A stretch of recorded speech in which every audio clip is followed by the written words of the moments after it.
March 7th, 2025. Friday morning. A notice goes up on a USDA federal database that almost nobody outside the meat industry was watching. Canada had just suspended imports from the single largest pork processing facility in the United States, Smithfield Foods, Tar Heel, North Carolina, a plant that processes more than 30,000 hogs every single day. Gone. Blocked. The fifth largest export market for American pork. Shut out from the biggest American producer, in the middle of a trade war that was already tearing the two countries apart. And here is the part that tells you everything about how this administration operates. The USDA's initial response was to say the suspension was, quote, in line with standard protocols and unrelated to recent trade activity. Unrelated to recent trade activity. When the US had just imposed 25% tariffs on Canadian goods. When Canada had responded with $155 billion in retaliatory measures. When Canadian provinces were literally pulling American liquor off store shelves in protest. When hog futures were already dropping on tariff fears. When the National Pork Board was warning farmers that export demand was collapsing in real time. Unrelated to recent trade activity.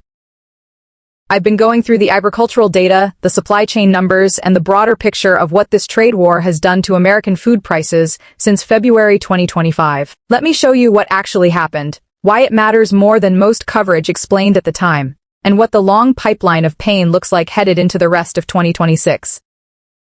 Because the Smithfield suspension was not the story, it was the signal. Let's start with what this industry actually looks like, because the numbers establish why any disruption in this market hits consumers fast and hard. The United States produces more pork than almost any country on Earth. It's a massive export industry. And it runs on integrated supply chains that span both sides of the northern and southern borders simultaneously. Canada supplies feeder pigs. The US processes them. Canada buys the finished product back.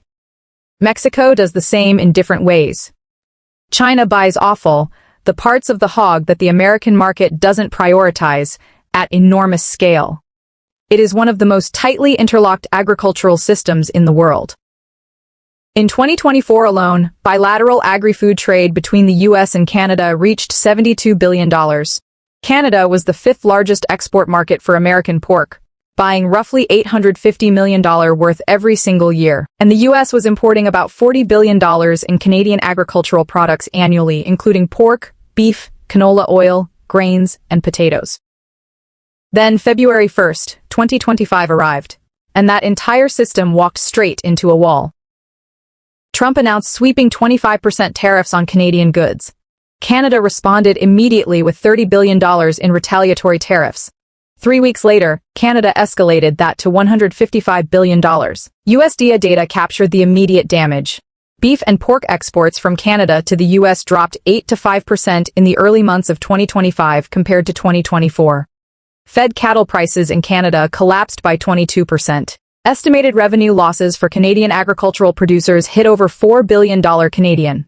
And because the supply chains run in both directions, American processors who relied on Canadian inputs, Canadian feeder pigs, Canadian canola oil for processing, Canadian packaging ingredients, immediately started absorbing higher costs on goods flowing south. The hog market, as one independent livestock trader put it, was getting blasted. That was his exact word. Blasted. Pork export sales for the week ending March 6, 2025 came in at 20,262 metric tons. The lowest of the year, down 52% from the previous week. In a single week. 52%. That is the backdrop against which the Smithfield suspension landed on March 7th. The official explanation from Smithfield spokesman was precise and limited. The issue pertains to a limited number of certain offal shipments. That was it.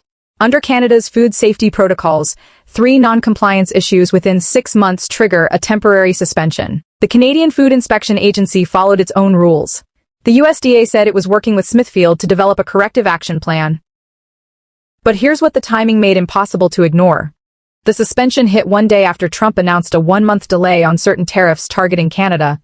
Under CUSMA, the trade agreement he had spent months threatening to abandon. The tariff pause was supposed to be the diplomatic signal. The suspension was the response signal. Both happened within 24 hours of each other. Draw your own conclusions about whether Canada's food inspection system suddenly found 3 compliance issues with the largest American pork plant at that precise moment by coincidence. The plant was reinstated 6 days later on March 12th. Smithfield announced it the following Friday, thanking USDA and the Canadian Food Inspection Agency for a quick resolution. The suspension lasted less than a week. Stock barely moved. But the 6 days were never the point. The 6 days were the warning shot. And the warning shot landed in a market that was already deeply wounded. Here is where the story gets personal for every American buying groceries. Analysts at Spins, a major market research firm, issued a warning in January 2026 that most people did not see coming. Tariff-driven cost increases had not yet fully reached grocery shelves. And the reason for that was timing. Cost increases from tariffs typically lag 12 to 18 months before they translate into consumer prices. Manufacturers and retailers had been absorbing the pain through 2025, spending down margins, delaying price increases, hoping for resolution. The lag was masking the real impact. That lag expires in 2026. Spins analysts said plainly that mid to late 2026 is when consumers will start feeling the pinch of higher tariffs. The Liberation Day tariffs from April 2025 would hit grocery prices between April and October 2026. The supply chain was loaded, the costs were accumulated, and American families who had not yet felt it at the checkout counter were about to.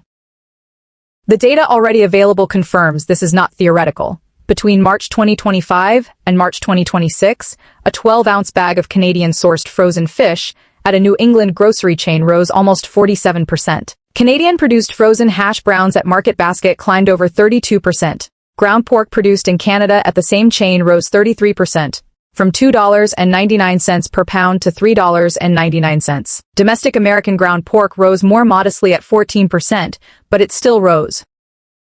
And the Federal Reserve's own research found that by 2026, American businesses and consumers were absorbing nearly 90% of all tariff costs, not foreign producers, not the countries being tariffed, American families and American businesses. 90 cents of every tariff dollar. The China dimension of this made the pork situation structurally worse than any other protein market in a very specific way. When Trump's across-the-board tariffs triggered China's retaliatory 34% duty on American beef and pork, something unusual happened. China accounted for only 6% of U.S. pork volume exports. That sounds manageable. But China accounted for 55% of all U.S. pork variety meat exports.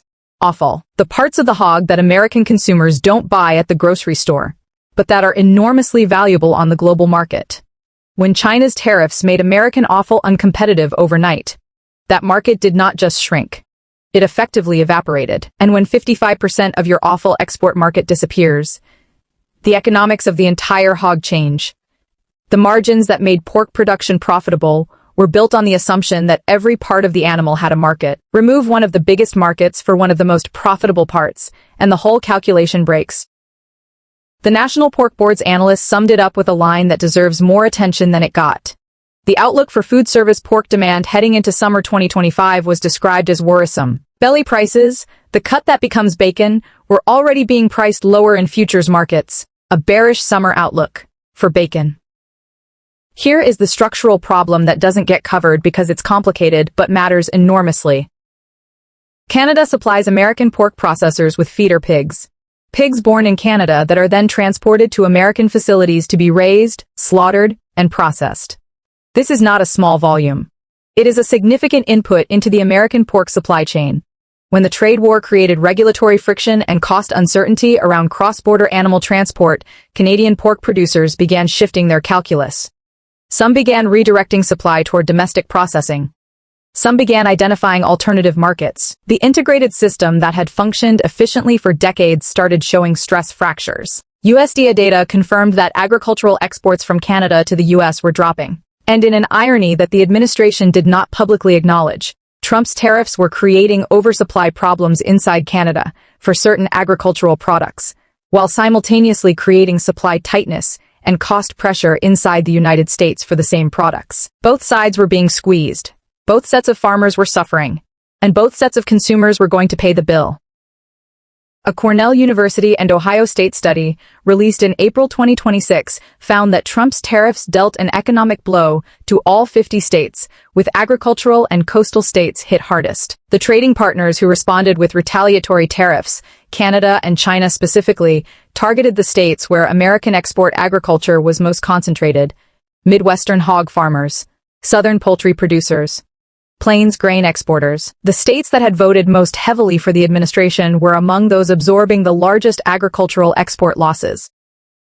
Agricultural exports to China alone fell from $12 billion in the first half of 2024 to $5.5 billion in the same period of 2025. That is not a rounding error.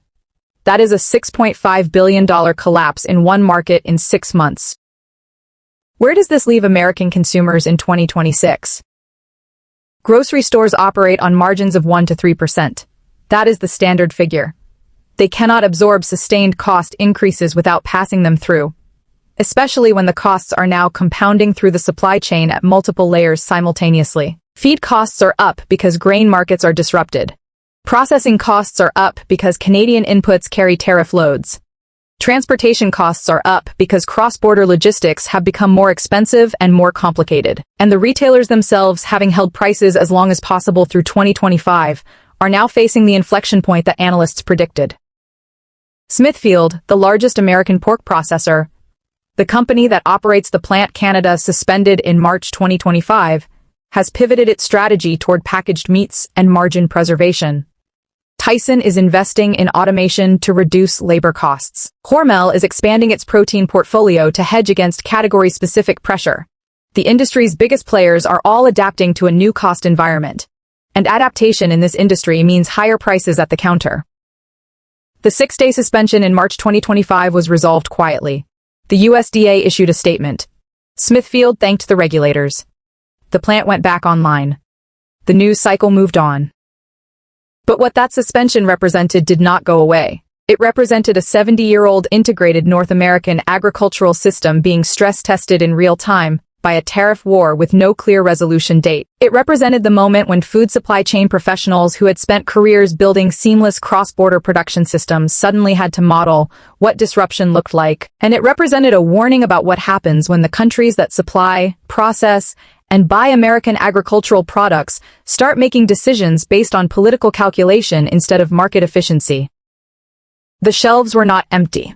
The suspension lasted 6 days and was resolved over awful shipment paperwork. But the process that the suspension revealed, the fragility underneath the integrated system, the accumulated cost pressure building through the supply chain, the 12 to 18-month lag before consumers feel what producers already felt in 2025, that process is not resolved. It is ongoing. And it is heading toward American grocery bills in the second half of 2026. That is what the pork story is actually about. Not 6 days in March, the entire year ahead. Subscribe.